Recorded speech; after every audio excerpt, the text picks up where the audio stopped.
بسم اللہ الرحمن الرحیم قل ان کنتم تحبون اللہ فاتبعونی یحببکم اللہ ویغفر لکم ذنوبکم واللہ غفور رحیم۔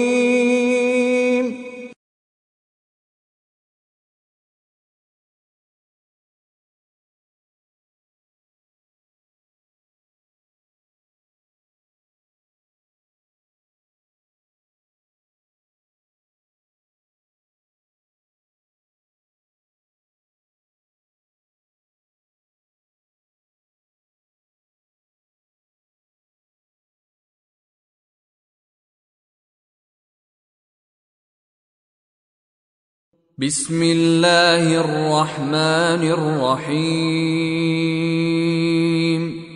لقد كان لكم في رسول الله أسوة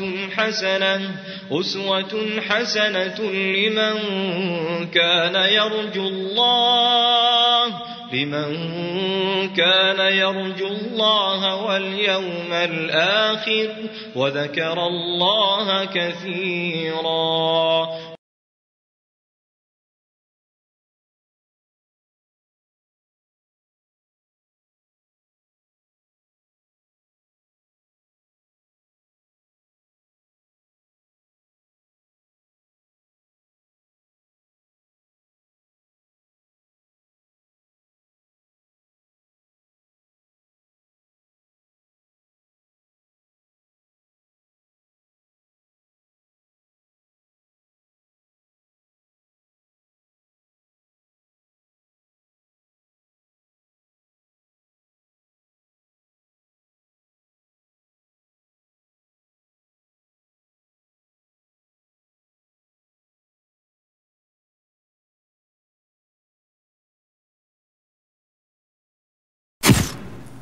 إن الحمد لله نحمده ونستعينه ونستغفره ونعوذ بالله من شرور أنفسنا ومن سيئات أعمالنا، من يهده الله فلا مضل له ومن يضلل فلا هادي له، وأشهد أن لا إله إلا الله وحده لا شريك له، وأشهد أن محمدا عبده ورسوله، أما بعد. اللهم علمنا ما ينفعنا وانفعنا بما علمتنا وزدنا علما نافعا وعملا صالحا يا رب العالمين. اللهم أرنا الحق حقا وارزقنا اتباعه وأرنا الباطل باطلا وارزقنا اجتنابه۔ ساری تعریفیں اللہ رب العالمین کے لیے ہیں، اور مکمل ترین پورے طور پر درود و سلام اس کے رسول، اس کے حبیب، ہمارے امام، ہمارے سردار محمد صلی اللہ علیہ وسلم پر، آپ کے آل پر، آپ کے اصحاب پر، اور اس پر جس نے قیامت تک آپ کا راستہ اختیار کیا اور آپ کی ہدایت سے راہ یاب ہوا۔ اور اللہ رب العزت سے دعا کرتا ہوں کہ ہم سبھی کا انہی میں شمار ہو جنہوں نے آپ صلی اللہ علیہ وسلم کا راستہ اختیار کیا اور آپ کی ہدایت سے راہ یاب ہوئے، آمین یا رب العالمین۔ محترم بھائیوں، عزیز بچوں اور ہماری ماؤں اور بہنوں، سابقہ درس میں نے نبی صلی اللہ علیہ وسلم کی حیات طیبہ کے متعلق دو اہم واقعہ پیش کیا تھا، ذکر کیا تھا۔ پہلا واقعہ جو نبی صلی اللہ علیہ وسلم کی ذاتی حیات سے تعلق تھا، آپ صلی اللہ علیہ وسلم کی ازدواجی زندگی سے تعلق تھا، یعنی حضرت خدیجہ رضی اللہ عنہا سے آپ کی شادی۔ اور دوسرا واقعہ جس سے آپ صلی اللہ علیہ وسلم کا مزید مقام و مرتبہ پورے قریش میں بڑھ گیا تھا، وہ واقعہ تھا کعبہ کی نئی سرے سے تعمیر اور حجر اسود کا جو مسئلہ، جو تنازع کا مسئلہ پیش ہوا، اس کا حل۔ اب اس طرح ہم آہستہ آہستہ نبوت اور رسالت اور وحی تک پہنچ رہے ہیں۔ وحی سے پہلے نبی صلی اللہ علیہ وسلم کی نبوت سے، رسالت سے پہلے اجمالی سیرت کیسے تھی، اس کا ذکر کر رہا ہوں۔ آپ صلی اللہ علیہ وسلم کو بچپن سے بلکہ پہلی ملاقات جب جبریل امین سے ہوئی اس وقت تک آپ کو علم نہیں تھا کہ میں اللہ کا نبی ہوں، اللہ کا رسول ہوں، لیکن رب العزت عالم الغیوب کو معلوم تھا کہ ان کو ہم نے رسالت کے لیے منتخب کیا ہے، نبوت کے لیے ان کو ہم نے چنا ہے، اسی لیے رب العزت نے نبی صلی اللہ علیہ وسلم کی حفاظت بچپن سے ہی کی، اور جہاں کچھ نفسی خواہشات ابھرے وہاں اللہ تعالیٰ نے نبی صلی اللہ علیہ وسلم کی مکمل طور پر حفاظت کی۔ تو آپ صلی اللہ علیہ وسلم بچپن سے ہی آپ نے کبھی شراب کو منہ نہیں لگایا، ایسے ہی آستانوں کا ذبیحہ آپ نے نہیں کھایا، ایسے ہی بتوں کے لیے منائے جانے والے تہوار، میلوں اور ٹھیلوں میں کبھی شرکت نہ کی، ایسے ہی بتوں کی جو عبادت کرتے تھے پورے عرب ان سے شدید نفرت کرتے تھے اور آپ کے نزدیک سب سے زیادہ مبغوض تھے یہ بت، ایسے ہی آپ لات اور عزا کی قسم سننا بھی گوارا نہیں کرتے تھے۔ ابن اسحاق نے اپنی کتاب السیرہ النبویہ میں جب بحیرہ راہب کا واقعہ ذکر کیا تو اس میں ابن اسحاق نے یہ بھی ذکر کیا کہ بحیرہ راہب نے جب نبی صلی اللہ علیہ وسلم سے ملاقات کی اور اس وقت آپ صلی اللہ علیہ وسلم کی صرف 12 سال کی عمر تھی، اس نے قسم کھایا لات و عزا کا۔ آپ صلی اللہ علیہ وسلم ناراض ہو گئے اور کہنے لگے لا تسألنی باللات والعزا فواللہ ما ابغضت شیئا بغضا اشد من بغضہما، کہ ہمارے سامنے لات و عزا کی قسم مت کھاؤ، لات و عزا کا نام لے کر سوال مت کرو، ہمارے نزدیک ان دونوں چیزوں سے زیادہ کوئی اور چیز مبغوض نہیں ہے۔ ایسے ہی آپ صلی اللہ علیہ وسلم جو مشرکین کے متعدد میلے تھے اور جہاں بتوں کی تعظیم کرتے تھے، اس کی تقدیس کرتے تھے یا اعتکاف میں بیٹھ جاتے تھے، وہاں آپ صلی اللہ علیہ وسلم شریک نہیں ہوئے۔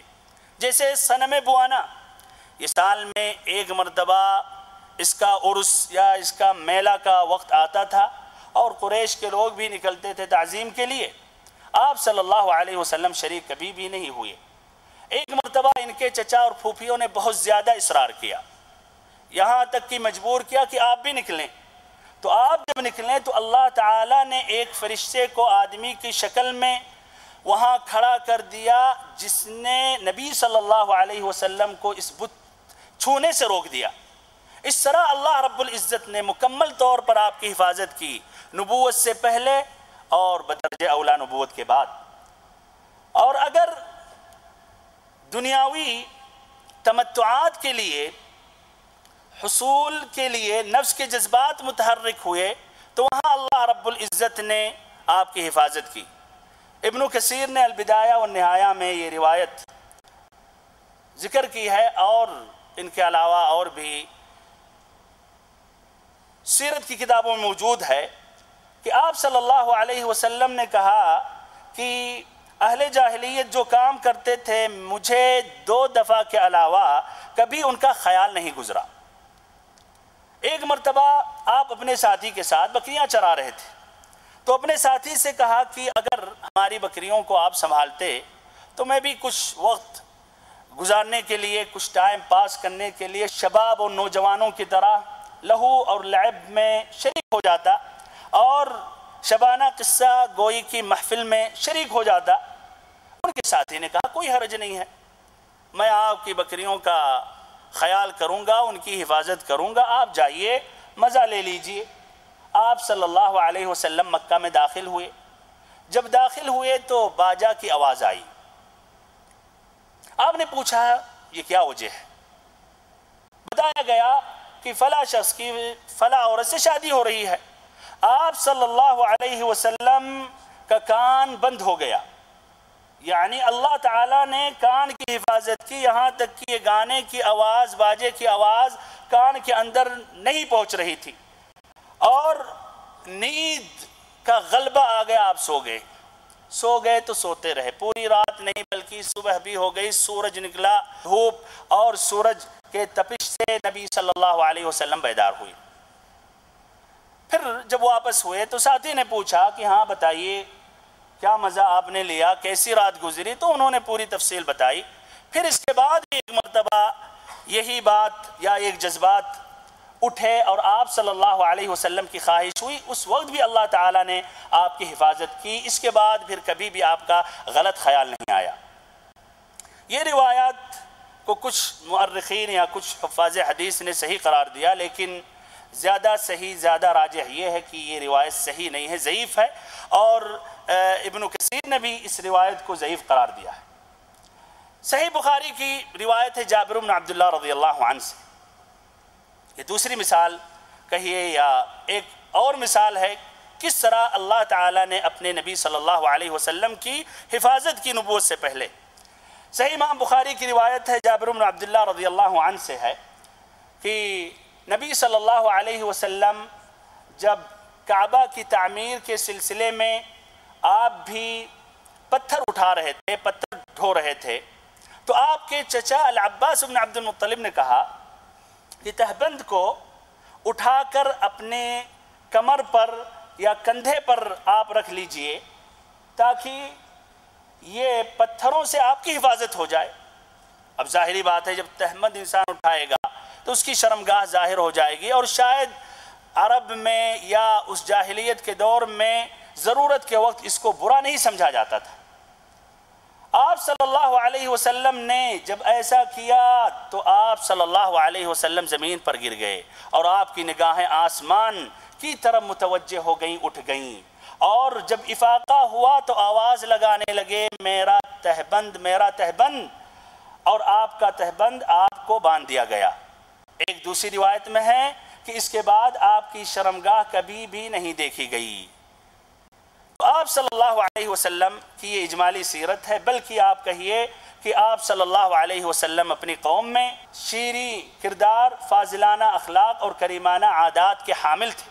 ایسے ہی زیادہ بامروت، سب سے خوش اخلاق، سب سے زیادہ معزز ہمسایہ، سب سے بڑھ کر دور اندیش، سب سے زیادہ راست گو، سب سے نرم پہلو، سب سے زیادہ پاک نفس، خیر میں سب سے زیادہ کریم، سب سے نیک عمل، سب سے بڑھ کر پابند عہد اور سب سے بڑے امانت دار تھے۔ ان باتوں سے دو اہم فائدہ اخذ کرتے ہیں۔ پہلا فائدہ یہ ہے کہ نبی صلی اللہ علیہ وسلم بشر تھے، اور آپ صلی اللہ علیہ وسلم کے اندر بھی بشری خواہشات پائے گئے۔ آپ صلی اللہ علیہ وسلم بشر تھے اور آپ کے اندر بھی انسانی بشری خواہشات پائے گئے۔ اسی وجہ سے دیکھا گیا ابھی کہ آپ صلی اللہ علیہ وسلم کو خیال آیا، خواہش اٹھی کہ آپ بھی شباب نوجوانوں کی طرح آپ بھی رات گزاریں، لیکن اللہ تعالیٰ نے آپ کی حفاظت کی۔ ادھر شاید یہ خیال آئے کہ اللہ تعالیٰ چاہتا تو مکمل طور پر نبی صلی اللہ علیہ وسلم کے ذہن سے، نفس سے یہ خواہشات کو ختم کر دیتا، تو کیوں نہیں کیا اللہ تعالیٰ نے؟ تو بھائیو، اللہ تعالیٰ نے مکمل طور پر اس خواہشات کو ختم نہیں کیا نبی کریم صلی اللہ علیہ وسلم کے نفس سے، اس لیے کہ یہ نہ سمجھا جائے کہ نبی صلی اللہ علیہ وسلم کے اندر نقص ہے۔ نفس نبی صلی اللہ علیہ وسلم کے اندر انسانیت کے اعتبار سے یا انسانوں کے لحاظ سے آپ کے اندر نقص ہے، جس سے سوسائٹی سے، اپنے مجتمع سے، لوگوں سے دور رہ رہے ہیں۔ اور دوسری بات بھائیو یہ ہے کہ آپ صلی اللہ علیہ وسلم کو پوری امت کی قیادت کرنی ہے، پوری امت کی قیادت کرنی ہے، پوری دنیا میں آپ کو قیادت کرنی ہے، پوری امت کے لیے اسوہ حسنہ، پوری دنیا کے لیے اسوہ حسنہ بنا کر گئے ہیں۔ اور اگر آپ کے اندر یہ خواہشات نہ ہوتے تو دوسروں کے خواہشات کو کس طرح سمجھتے؟ اسی لیے مسند ابی اعلیٰ کی ایک روایت مشہور ہے کہ ایک نوجوان آیا نبی صلی اللہ علیہ وسلم کے پاس اور اس نے کہا میں اسلام قبول کر رہا ہوں، لیکن ہمیں اجازت دیں زنا کے لیے، یعنی ہمارے لیے آپ جائز کر دیں کہ اگر زنا کرنا چاہوں تو اس پر کوئی حد نہ ہوگا، کوئی سزا نہیں ہوگی، کوئی پکڑ نہیں ہوگی۔ اور صحابہ کرام تو ناراض ہو گئے، غصے سے دوڑنے لگے ماننے کے لیے، پکڑنے کے لیے. لیکن آپ صلی اللہ علیہ وسلم انسانی نفسیات سے، خواہشات سے واقف تھے، اسی لیے آپ نے نرمی سے اس کو سمجھایا، اس کو بلایا، کہا کہ اچھا یہ بتاؤ کیا اترضاها لأمک، کیا یہی چیز اپنے ماں کے لیے پسند کرو گے کہ ایک آدمی تمہارے ماں کے ساتھ زنا کرے؟ کہا نہیں. کہا اترضاها لأختک، اپنی بہن کے لیے پسند کرو گے؟ کہا نہیں. تو کہا اترضاها لبنتک، اپنی بیٹی کے لیے پسند کرو گے؟ کہا نہیں، ہرگز نہیں. تو کہا کہ تو ایسے ہی پورے لوگ بھی اپنے ماؤں کے لیے، بہنوں کے لیے، بیٹیوں کے لیے یہ بات، یہ جرم کو پسند نہیں کرتے. اللہ کے نبی نے اس کے بعد دعا اس شخص کے لیے کی تو اس کے نظر میں یہ زنا سب سے زیادہ مبغوض ہو گیا. تو بہرحال یہ پہلا فائدہ. دوسرا فائدہ یہ ہے کہ اللہ رب العزت نے نبی صلی اللہ علیہ وسلم کی حفاظت کی، مکمل طور پر آپ کی حفاظت کی، نبوت سے پہلے اور رسالت عطا کرنے سے پہلے. اب اس کے بعد وحی کے نزول سے پہلے، نبی کریم صلی اللہ علیہ وسلم کی بعثت سے پہلے چند بشارتوں کا ذکر کر رہا ہوں. نبی کریم صلی اللہ علیہ وسلم کی بعثت سے پہلے یہودیوں میں یا یہودی علماء اور ایسے ہی عیسائیوں کے علماء، بلکہ عرب کے کاہن اور نجومیوں میں بات مشہور ہو گئی تھی کہ عن قریب ایک نبی مبعوث ہونے والے ہیں، عن قریب ایک نبی ظاہر ہونے والے ہیں، عن قریب ایک نبی کو اللہ تعالی نبوت اور رسالت سے مشرف کرنے والا ہے. جہاں تک رہی بات یہودیوں اور عیسائیوں کی، تو یہودیوں اور عیسائیوں کے پاس آسمانی کتابیں ہیں جس کے بنا پر انہوں نے یہ بات، یا جن کے بنا پر ان کو معلوم تھا کہ ایک نبی کا زمانہ آ گیا، تو اپنی کتابوں میں جو نبی کا اوصاف پا رہے تھے اور وہ نبی کے زمانے کے اوصاف جو پا رہے تھے اور ان کے علماء نے جو کہا تھا، اس کے بنا پر انہوں نے یہ بات کہی. اور جو عرب تھے ان کے کاہن اور نجومی، تو یہ شیاطین کے ذریعے، نجومی، جادوگر، ساحر، یہ شیاطین سے ان کا عہد و اتفاق ہوتا ہے. اور یہ شیاطین آسمان کی طرف جا کر اللہ تعالیٰ جو کچھ پیغام فرشتوں کو عطا کرتا ہے، فرشتوں کو پہنچاتا ہے، تو وہی پیغام میں سے کچھ باتیں سن کر وہ اپنے کاہن، اپنے سمجھیے جادوگر کو پہنچا دیتے تھے، جس کے بنا پر کچھ باتیں ان کو پتہ چل جاتی تھی. لیکن اللہ تعالیٰ نے بعثت سے پہلے نہایت حراست میں تشدید اللہ نے کر دی اور فرشتوں کو مقرر کر دیا، اور پھر بہت مشکل، بلکہ قطعاً یا کہیے کہ ناممکن تھا کہ یہ شیاطین اور جن پہنچیں آسمان کی طرف اور وہاں سے کچھ باتیں سن لیں. اور آئندہ انشاءاللہ آئندہ سلسلے دروس میں یہ بات کا ذکر آئے گا کہ کچھ جن تہامہ کی طرف آئے تھے، جنہوں نے قرآن مجید سنی نبی صلی اللہ علیہ وسلم سے، اور پھر انہوں نے اسلام قبول کیا، اور اس کا ذکر اللہ تعالیٰ نے سورۃ الجن میں کیا ہے اور سورۃ الاحقاف کے آخری آیتوں میں. بہرحال تو اس طرح یہ بات مشہور تھی. اللہ تعالیٰ نے بھی قرآن مجید میں ذکر کیا، الذین یتبعون الرسول النبی الامی الذی یجدونہ مکتوبا عندہم فی التوراۃ والانجیل. نبی صلی اللہ علیہ وسلم کا ذکر نہایت تفصیل کے ساتھ تورات اور انجیل میں آیا. بہرحال اس مسئلے میں چند مثالیں آپ کے سامنے رکھ رہا ہوں، چند واقعات ذکر کر رہا ہوں کہ نبی صلی اللہ علیہ وسلم کی بعثت سے پہلے لوگوں میں یہ بات پھیل گئی تھی اور یہ بات لوگوں میں مشہور ہو گئی تھی کہ عن قریب اب نبی صلی اللہ علیہ وسلم یا محمد صلی اللہ علیہ وسلم مبعوث ہونے والے ہیں. ابن اسحاق کی روایت ہے، سلامہ ابن وقش سے روایت کرتے ہیں. سلامہ ابن وقش یہ بدری صحابی ہیں، انہوں نے غزوہ بدر میں شرکت کی تھی. کہتے ہیں کہ ایک پڑوسی، یہودی پڑوسی بنو عبد الاشہل میں آیا اور ان کی مجلس لگی ہوئی تھی. بنو عبد الاشہل کے کئی آدمی اس مجلس میں اس جگہ بیٹھے ہوئے تھے. آ کے اس مجلس میں کھڑا ہو گیا اور پھر جنت جہنم، قیامت، حساب کتاب، میزان کے بارے میں باتیں کرنے لگا. وہ عرب جو اکثر مشرک تھے اور غیب اور قیامت کا بھی انکار کرنے والے تھے، انہوں نے جب یہ بات سنی تو تعجب میں پڑ گئے اور کہنے لگے ویحک یا فلان او ترى هذا كائنا ان الناس يبعثون بعد موتهم الى دار فيها جنة ونار، کہ برباد ہو، تباہ ہو، کیا یہ حق ہے، حقیقت ہے کہ لوگ مرنے کے بعد بھی زندہ کیے جائیں گے، اس کے بعد ان کو جہنم یا جنت میں ڈالا جائے گا؟ تو اس نے کہا بالکل یہ حق ہے، حقیقت ہے. پھر انہوں نے کہا ویحک یا فلان فما آیت ذلک، کہ اچھا تب یہ نشانی بتا، اس کی علامت کیا ہے، دلیل کیا ہے، برہان کیا ہے؟ تو اشارہ کیا مکہ یمن کی طرف، جنوب کی طرف.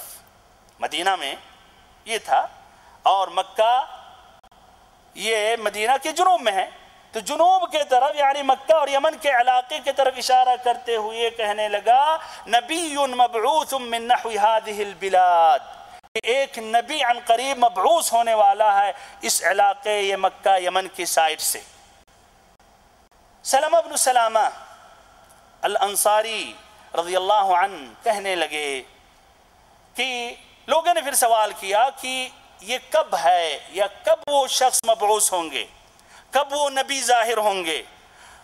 تو اس نے لوگوں پر نظر ڈالتے ہوئے سلمہ ابن سلامہ کی طرف دیکھتے ہوئے کہنے لگا ان یستنفد هذا الغلام عمره یدرکہ، کہ اگر یہ غلام، یہ نوجوان اگر اپنی پوری عمر یعنی بڑھاپے تک اگر پہنچ جائے گا تو اس نبی کا زمانہ ضرور پائے گا. سلمہ بن سلامہ کہہ رہے ہیں وقت گزرتا رہا، زمانہ گزرتا رہا، یہاں تک کہ میں نے نبی صلی اللہ علیہ وسلم کو اپنے پاس مدینہ ہی میں ہم نے پایا اور ہم سبھی نے اسلام قبول کیا، اور وہ شخص عنادن، حسد میں، تکبر میں اسلام اس نے قبول نہیں کیا. ایسے ایک دوسرا واقعہ، اور یہ واقعہ بھائیو اس کی روایت امام احمد نے کی ہے اور علامہ البانی رحمہ اللہ نے اس روایت کو صحیح قرار دیا ہے، اس روایت کو صحیح کہا ہے. دوسرا واقعہ ابن الحیبان کا ہے. ابن الحیبان یہ شام کا باشندہ تھا، شام میں رہتا تھا، شام کے ملک میں یا ملک شام میں رہتا تھا. وہاں سے وہ مدینہ تشریف لایا یا مدینہ پہنچا نبی کریم صلی اللہ علیہ وسلم کی بعثت سے کچھ سال پہلے، اور اس کی وفات نبی کریم صلی اللہ علیہ وسلم کی بعثت سے 2 سال پہلے ہوئی. جب اس کی موت واقع ہوئی، موت واقع ہونے سے پہلے اس نے یہودیوں سے کہا، سوال کیا کہ اے معاشر یہود، کیا تم جانتے ہو میں کس لیے یہاں آیا؟ میں نے کیوں عیش و آرام کی زندگی ملک شام میں چھوڑا اور آ کے یہاں تمہارے ساتھ تکلیفیں اور پریشانیاں برداشت کر رہا ہوں؟ کہا یہ تو تم بہتر جانو، ہمیں اس کا علم نہیں، نہ تم نے پہلے بتایا. تو کہا کہ ایک نبی کا زمانہ آ گیا ہے اور وہ نبی اسی مدینے میں ہجرت کرے گا، تو میں اس لیے آیا تھا تاکہ اگر وہ نبی ظاہر ہوا تو میں اس نبی کے تابع ہو جاؤں اور اس نبی کے دین میں داخل ہو جاؤں. تو اے معاشر یہود، اگر وہ نبی کا زمانہ ظاہر ہوا اور وہ نبی مبعوث ہوا تو اسلام قبول کر لینا، اس کے دین میں داخل ہو جانا. یہی بھائیو ایک اہم بات تھی، اہم سبب تھا جس سے یہودیوں میں یہ بات مشہور تھی کہ ایک نبی کا زمانہ آ گیا، اور ہمیشہ اوس و خزرج کو دھمکی دیا کرتے تھے، دھمکیاں دیا کرتے تھے کہ ایک نبی کا زمانہ آ گیا، وہ نبی ظاہر ہوگا، ہم اس نبی کے دین میں داخل ہو جائیں گے اور اس کے معیت میں تم سبھی کو ہم برباد کر دیں گے. اور یہ یہودی جو ہمیشہ یہ دھمکیاں جو دیتے تھے، اسی کے بنا پر مدینہ کے چند افراد نے سن 11 نبوت میں اسلام قبول کیا. جب آپ صلی اللہ علیہ وسلم نے دعوت پیش کی حاجیوں پر اور مختلف علاقوں سے جو حج کے لیے پہنچتے تھے مکہ، وہاں تک پہنچتے تھے اور ان کو بھی آپ دعوت دیتے تھے، تو اسی سمجھیے سلسلے میں مدینہ والوں سے بھی آپ کی ملاقات ہوئی. مدینہ والوں نے کہا ارے یہ تو وہی شخص ہے جس کے بارے میں یہودی تمہیں دھمکیاں دیتے رہتے ہیں. اس طرح انہوں نے اسلام قبول کر لیا. اور پھر آئندہ سلسلہ دروس میں تفصیل سے بات آئے گی. پھر اس طرح تیزی سے اسلام پھیلا مدینہ منورہ میں. اور یہی بات یا یہی ابن الحیبان کا واقعہ سبب بنا کچھ یہودیوں کے اسلام لانے میں، جس طرح کی ثعلبہ بن سعیہ، اسید بن سعیہ، اور ایسے ہی اسد بن عبید، اور یہ ابن اسحاق نے اپنی کتاب السیرہ میں ذکر کیا ہے. تیسرا واقعہ بھائیوں مشہور سلمان الفارسی رضی اللہ عنہ کا بہت طویل واقعہ ہے.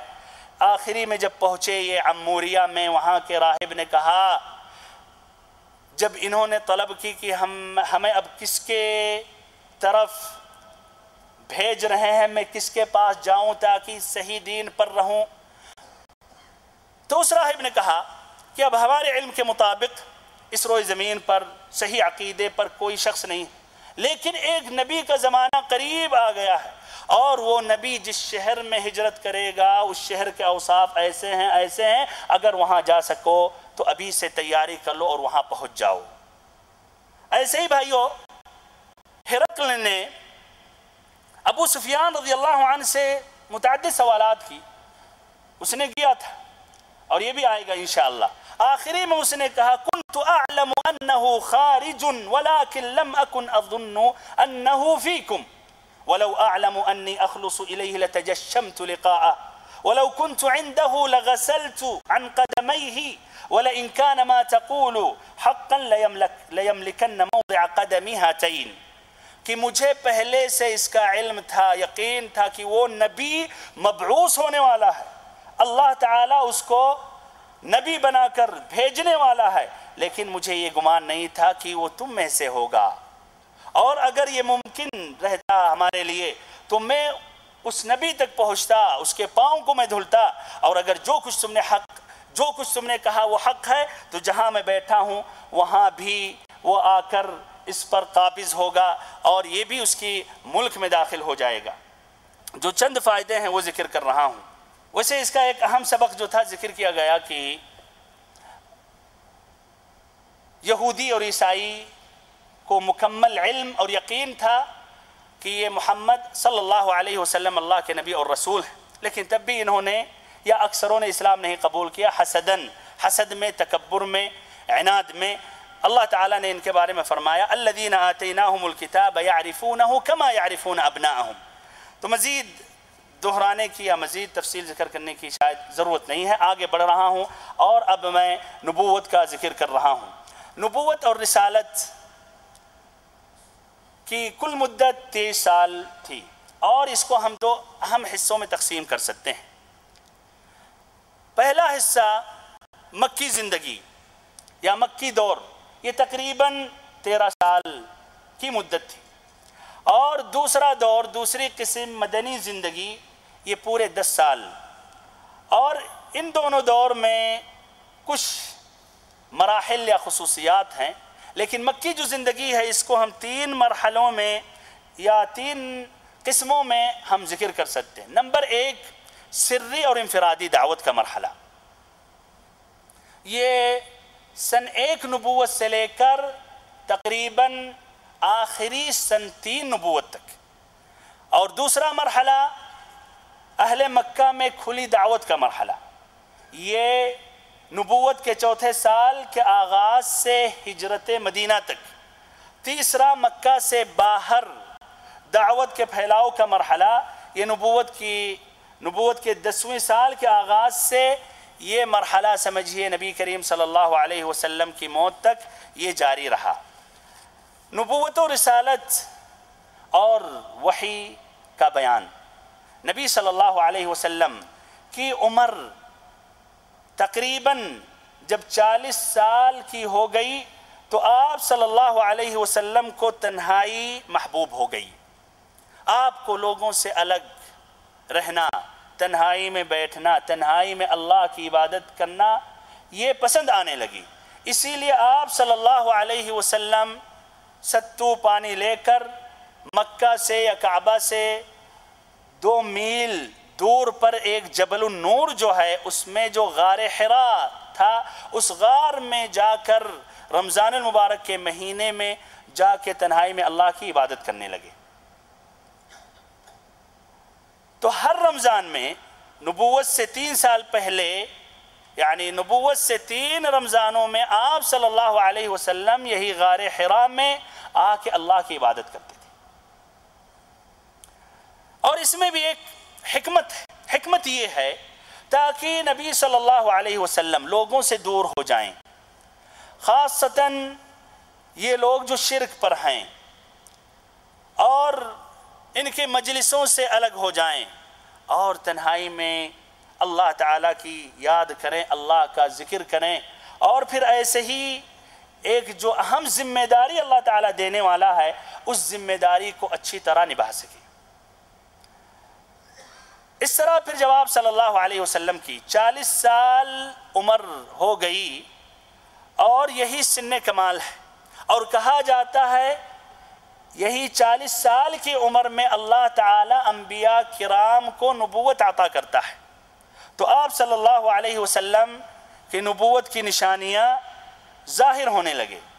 تو ایک پتھر نبی صلی اللہ علیہ وسلم سے سلام کیا کرتا تھا، یہ نبوت سے پہلے۔ اور یہ مسلم شریف کی روایت ہے جابر بن سمرہ رضی اللہ عنہ سے کہ نبی صلی اللہ علیہ وسلم نے فرمایا انی لا اعرف حجرا بمکہ کان یسلم علی قبل ان ابعث وانی لا اعرفه الان، کہ ایک پتھر کو میں مکہ میں جانتا ہوں، وہ مجھ سے نبوت سے پہلے سلام عرض کیا کرتا تھا، اور مجھے ابھی بھی اس پتھر کا علم ہے کہ وہ پتھر کہاں ہے، کس جگہ ہے۔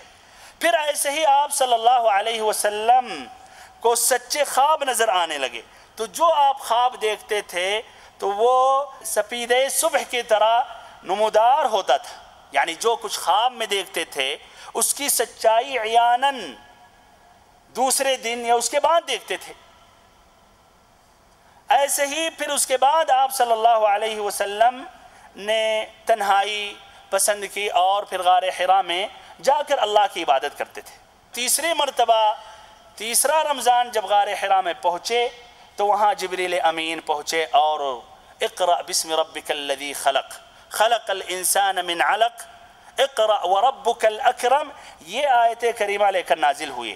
اور یہ واقعہ رمضان المبارک کا واقعہ ہے، تاریخ 21 تھی اور دوشنبہ کی رات تھی، مطابق 10 اگست سن 610 ہجری، مطابق 10 اگست سن 610 عیسوی۔ اس وقت آپ صلی اللہ علیہ وسلم کی عمر قمری حساب سے 40 سال 6 مہینے 12 دن اور شمسی حساب سے 39 سال 3 مہینے 22 دن تھی۔ صحیح امام بخاری میں تفصیل کے ساتھ یہ روایت موجود ہے جو عائشہ رضی اللہ عنہا نے روایت کی ہے کہ آپ صلی اللہ علیہ وسلم پر وحی کی ابتدا نیند میں اچھے خواب سے ہوئی۔ آپ جو بھی خواب دیکھتے تھے وہ سفیدہ صبح کی طرح نمودار ہوتا تھا۔ پھر آپ کو تنہائی محبوب ہو گئی، چنانچہ آپ صلی اللہ علیہ وسلم غار حرا میں جانے لگے اور چند دن گزارتے تھے، پھر آتے تھے واپس خدیجہ رضی اللہ عنہا کے پاس، پھر اپنے ساتھ توشہ اور پانی لے کر وہاں پہنچ جاتے تھے۔ پھر جب وہ وقت آیا جبریل امین اس غار میں داخل ہوئے۔ جبریل امین نے کہا اقرأ، پڑھو۔ آپ نے کہا ما انا بقارئ، میں پڑھنا نہیں جانتا ہوں، میں پڑھا لکھا نہیں ہوں۔ انہوں نے پکڑ کر اس زور سے دبایا کہ نبی کریم صلی اللہ علیہ وسلم کی قوت نچوڑ دی، اور پھر چھوڑا اور کہا اقرأ، پڑھو۔ کہا ما انا بقارئ، میں پڑھنا نہیں جانتا ہوں۔ آپ صلی اللہ علیہ وسلم اسکول میں نہیں گئے تھے، آپ کو پڑھنا لکھنا نہیں معلوم تھا، آپ کو پڑھنا لکھنا نہیں آتا تھا۔ پھر اس طرح زور سے دبوچا دوسری مرتبہ، پھر چھوڑا اور کہا اقرأ، پڑھو۔ کہا ما انا بقارئ، میں پڑھنا نہیں جانتا ہوں۔ پھر تیسری مرتبہ دبوچا اور پھر چھوڑا اور کہا اقرأ بسم ربک الذی خلق خلق الانسان من علق اقرأ وربک الاکرم، پڑھو اپنے رب کے نام سے جس نے پیدا کیا، جس نے انسان کو لوتھڑے سے پیدا کیا، پڑھو اپنے رب کے نام سے، تیرا رب نہایت ہی کریم ہے۔ یہ آیت کریمہ لے کر نبی صلی اللہ علیہ وسلم پلٹے، آپ کا دل دھک دھک کر رہا تھا اور پریشانی اور نہایت ہی پریشان تھے۔ آپ واپس ہوئے، گھر میں داخل ہوئے، کہنے لگے زملونی زملونی دثرونی دثرونی، مجھ پر کچھ اڑھا دو، مجھے اڑھا دو۔ خدیجہ رضی اللہ عنہا نے ایسا ہی کیا اور آپ کو انہوں نے اڑھا دیا۔ اڑھانے کے بعد آہستہ آہستہ خوف جاتا رہا۔ پھر اس کے بعد انہوں نے پوری تفصیل سے خدیجہ رضی اللہ عنہا کو یہ واقعہ بیان کیا، بتایا، اور پھر اس کے بعد کہا لقد خشیت علی نفسی، کہ مجھے اپنے جان کا ڈر اور خطرہ محسوس ہو رہا ہے۔ خدیجہ رضی اللہ عنہا نے فوراً کہا کلا واللہ لا یخزیک اللہ ابدا انک لتصل الرحم وتحمل الکل وتکسب المعدوم وتقری الضیف وتعین علی نوائب الحق، کہ رب العزت کی قسم اللہ تعالی آپ کو رسوا نہیں کرے گا۔ آپ صلی اللہ علیہ وسلم صلہ رحمی کرتے ہیں اور دردمندوں کا بوجھ اٹھاتے ہیں، فقیروں کا بندوبست کرتے ہیں، مہمان کی میزبانی کرتے ہیں اور حق کے مصائب پر اعانت کرتے ہیں۔ پھر خدیجہ رضی اللہ عنہا نے نبی صلی اللہ علیہ وسلم کو اپنے ساتھ لیا اور اپنے بھتیجے یا اپنے چچیرے بھائی، خدیجہ رضی اللہ عنہا نے نبی صلی اللہ علیہ وسلم کو اپنے ساتھ لیا اور وہاں اپنے چچیرے بھائی ورقہ ابن نوفل بن اسد بن عبد العزہ کے پاس پہنچے۔ ورقہ ابن نوفل یہ زمانے جاہلیت میں عیسائی مذہب انہوں نے اختیار کر لیا تھا، یعنی شرک سے دور رہے، یا شرک یا مشرکین کا منہج اور مذہب مسلک دین چھوڑ کر انہوں نے عیسائیت اپنا لیا، اس لیے عیسائی ان کے نسبت کافی بہتر تھے۔ اور ایسے ہی یہ عبرانی زبان میں انجیل بھی لکھا کرتے تھے، اور اس وقت کافی بوڑھے ہو چکے تھے، بلکہ نابینا بھی ہو گئے تھے، نابینا بھی ہو چکے تھے۔ خدیجہ رضی اللہ عنہ نے کہا کہ اپنے بھتیجے سے آپ پوچھیں انہوں نے کیا کیا دیکھا ہے۔ انہوں نے کہا کہ بھتیجے بتائیے آپ کیا دیکھتے ہیں۔ نبی صلی اللہ علیہ وسلم نے واقعہ بیان کیا، اس کے بعد کہنے لگے انہ الناموس الذی کان یأتی موسیٰ، کہ یہ تو وہی ناموس یعنی وہ فرشتہ ہے جو موسیٰ علیہ السلام پر نازل ہوتا تھا۔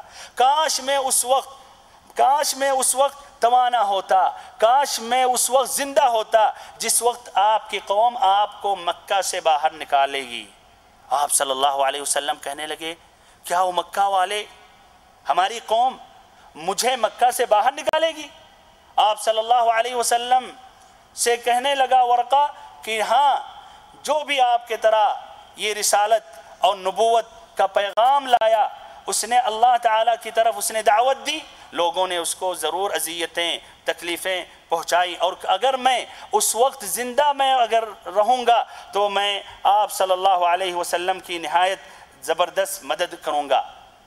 لیکن اس واقعے کے چند ہی ایام کے بعد ورقہ ابن نوفل کا انتقال ہو گیا اور وحی بھی رک گئی، یعنی اس واقعے کے بعد جبریل امین پھر دوبارہ نہیں آئے، اور اس کی تفصیل انشاءاللہ پھر ذکر کیا جائے گا آئندہ ملاقات میں۔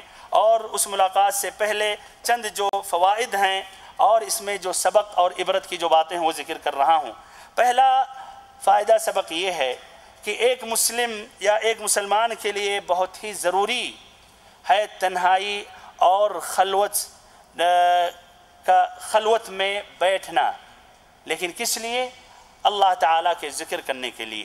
اور انسان یا ایک مسلمان جب تنہائی اختیار کرتا ہے، اور ادھر تنہائی مکمل طور پر نہیں، نہ صوفیوں کے طریقوں والی تنہائی بلکہ شرعی تنہائی اگر انسان اختیار کرتا ہے تو اس میں متعدد فائدے ہیں۔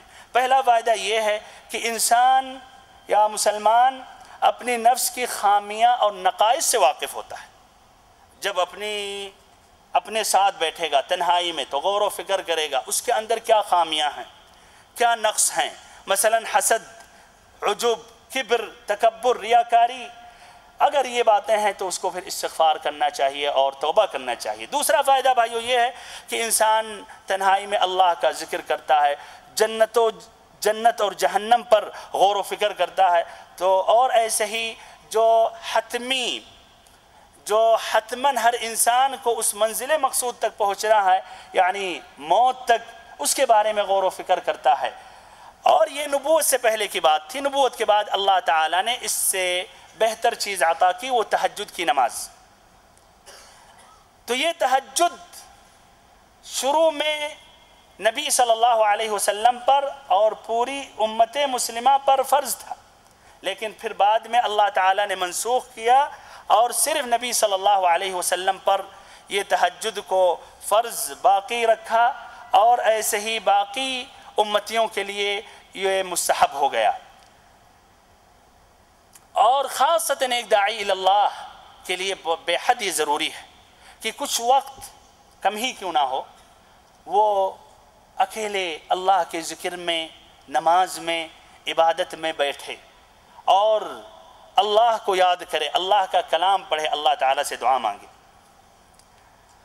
پھر سے تاکید کر رہا ہوں، اس سے مراد صوفی خلوت اختیار کرنا نہیں جس طرح کی صوفیوں کا عقیدہ ہے، نہ اس طرح کی مکمل طور پر لوگوں سے دور ہو جانا، مکمل تنہائی اختیار کر لینا جس طرح کی صوفیوں پایا جاتا ہے. کچھ واقعات بیان کرتے ہیں کہ ہارون رشید کا ایک لڑکا نے قصر، محل اور اپنے گھر والوں کو چھوڑ کر اس نے تنہائی اختیار کی، ایک جنگل میں جا کر اس نے اللہ کی عبادت کرنا شروع کر دی. یہ اسلام میں یہ نہیں ہے. لا رہبانیت فی الدین، اسلام میں رہبانیت نہیں ہے.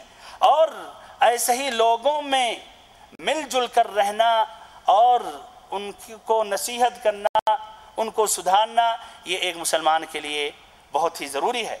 ابن عمر رضی اللہ عنہ کی حدیث ہے جس کی روایت امام احمد نے کی ہے کہ آپ صلی اللہ علیہ وسلم نے فرمایا، المؤمن الذي يخالط الناس ويصبر على أذاهم أعظم أجرا من الذي لا يخالطهم ولا يصبر على أذاهم. کہ وہ مؤمن جو لوگوں کے ساتھ مل جل کے رہتا ہے اور ان کی اذیتوں اور ان کی تکلیفوں کو برداشت کرتا رہتا ہے، اس کا زیادہ اجر اور ثواب ہے اس مؤمن کی نسبت جو لوگوں کے ساتھ نہیں رہتا ہے، نہ ان کی تکلیفوں کو، اذیتوں کو برداشت کرتا ہے. ایسے ہی الدارقطنی کی روایت ہے جابر رضی اللہ عنہ سے، آپ صلی اللہ علیہ وسلم نے فرمایا، المؤمن یألف ویؤلف ولا خیر فی من لا یألف ولا یؤلف وخیر الناس انفعهم للناس. کہ ایک مؤمن لوگوں کے ساتھ مل جل کر رہتا ہے اور لوگ بھی اس سے مل جل کر رہتے ہیں، اور اس مؤمن میں خیر نہیں ہے جو لوگوں کے ساتھ مل جل کر رہتا نہیں ہے، نہ لوگ اس سے مل جل کر رہتے ہیں. اور سب سے بہتر لوگ وہ ہیں جو لوگوں کے لیے زیادہ نفع پہنچانے والے ہیں. اس کے اندر اور بھی متعدد فوائد ہیں، لیکن مناسب سمجھ رہا ہوں کہ اب میں اپنی بات ختم کروں. انشاءاللہ یہ آئندہ مزید اور واقعات یا سیرت کی بات کرنے سے پہلے یہ اہم فوائد انشاءاللہ مکمل کروں گا. اللہ تعالیٰ سے آخری میں دعا کرتا ہوں کہ اللہ تعالیٰ ہم سبھی کو نبی صلی اللہ علیہ وسلم کی سیرت مبارکہ مکمل طور پر پڑھنے، سننے اور سمجھنے کی توفیق دے، اور ہم سبھی کو اس میں جو عبرت کی باتیں ہیں اس سے زیادہ فائدہ حاصل کرنے کی توفیق دے اور زیادہ سے زیادہ عمل کرنے کی توفیق دے. وصلی اللہ وسلم وبارک علی عبدک ورسولک محمد.